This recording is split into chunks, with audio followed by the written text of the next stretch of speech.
modest proposal. The life of a wanderer appears aimless and worry-free. Days pass, and the nomad grows older, but the days don't seem to change. To the observer, a roaming soul is synonymous to a lost soul who, without rhyme or reason, continuously stumbles forward only to be caught by an unwelcoming and cold-hearted void.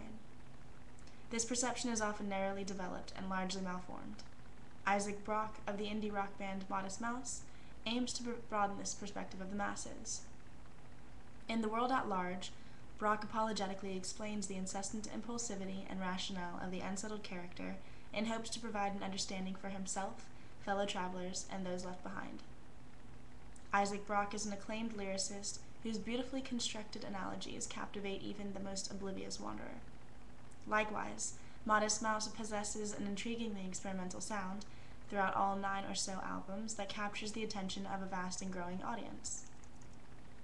Though Brock is reputable for his unrelenting cynicism and sometimes animalistically scratchy vocals, he is on occasion soft and even-toned, when a critical message intends to be delivered with the utmost clarity, thus requiring a hushed noise. The World at Large is such a message. The song is introduced by a simple chord progression that repeats throughout the letter's entirety and maintains a conversational pace, reinforced by Brock's ordinarily mild tone. Brock's tonality is consistently level, keeping the listener tuned into his words, rather than the usually alluring sound of the band's eccentric style. The apology is unveiled with a rhetorically humiliating proposition. If the world's at large, why should I remain? Initially, this statement evokes a demoralizing sense of helplessness.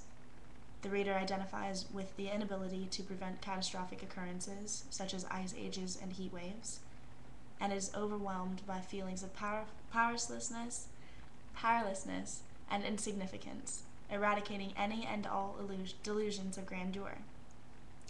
However, further contemplation might expose other possible intentions of these powerful opening lines.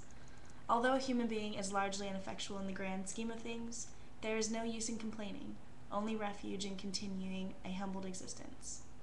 Similarly, Brock presents the possibility that wandering might actually be a lost cause as he walks along to another day, works a little harder, works another way. This line is particularly disturbing in the sense that all effort to find true content may essentially be inconsequential.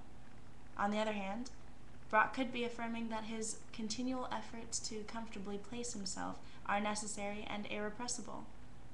He acknowledges that, although he may have found a hint of something sufficient enough when he didn't know what he had that day, he still hasn't gotten anywhere that he wants.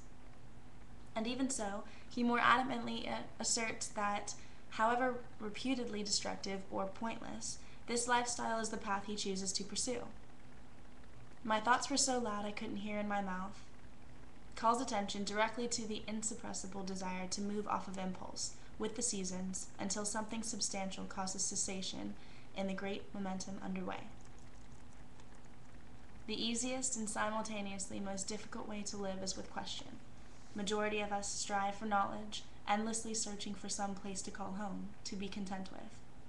We quest for reason and placement, without any reassurance when we feel the answer has finally surfaced, save for a little bit of faith. Brock's The World at Large delves into the justification behind this means of day-to-day searching.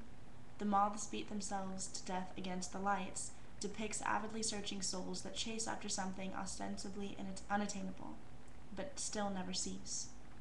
The indomitable spirit of the hopeful wanderer will most certainly end in demise, but so will all other interpretations and itineraries of life.